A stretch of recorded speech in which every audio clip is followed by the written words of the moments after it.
Salut la team Dico du sport. On va parler de tennis de table, ça fera plaisir à certaines personnes que je connais.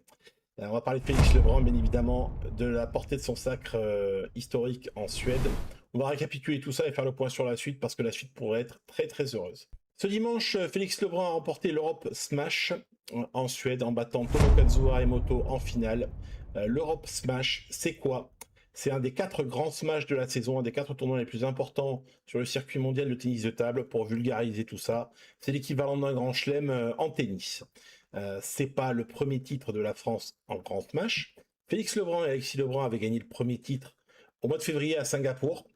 Et ils ont remis ça ce week-end, donc toujours en double, en Suède, ce qui a fait de Félix Lebrun le premier non-asiatique à remporter le simple et le double sur un même grand smash. Ça, c'est le premier point historique.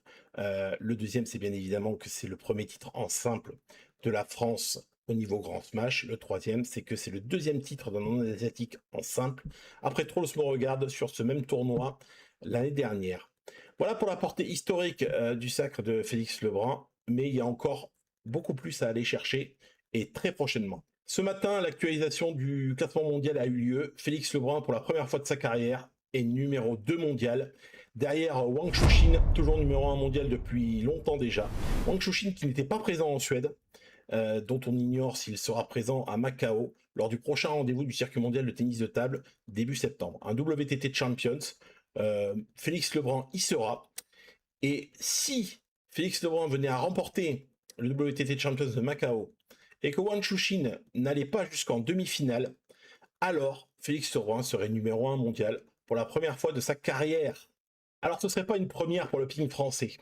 Jean-Philippe Gatien, que les anciens connaissent, champion du monde en 93, avait été numéro 1 mondial pendant un mois, parce qu'à l'époque, l'actualisation du classement mondial se faisait mois par mois. C'est un système un peu compliqué qu'on va pas détailler maintenant.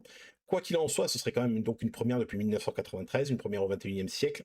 Surtout, depuis la prise de pouvoir de la WTT en 2021 et le circuit mondial tel qu'on connaît depuis, jamais un non-asiatique, n'a été numéro 1 mondial. Ce serait donc une performance absolument historique au vu de la domination asiatique dans ce sport depuis de nombreuses années. Félix Lebrun donc a une belle carte à jouer dès le mois prochain sur le WTT Champions de Macao qui va lancer une fin de saison absolument irrespirable avec le dernier grand smash de la saison en Chine. Puis les championnats d'Europe, dont Félix Lebrun n'est pas le tenant du titre, puisque c'est Alexis Lebrun qui est champion d'Europe du simple en titre et aussi du double avec Félix Lebrun, bien évidemment.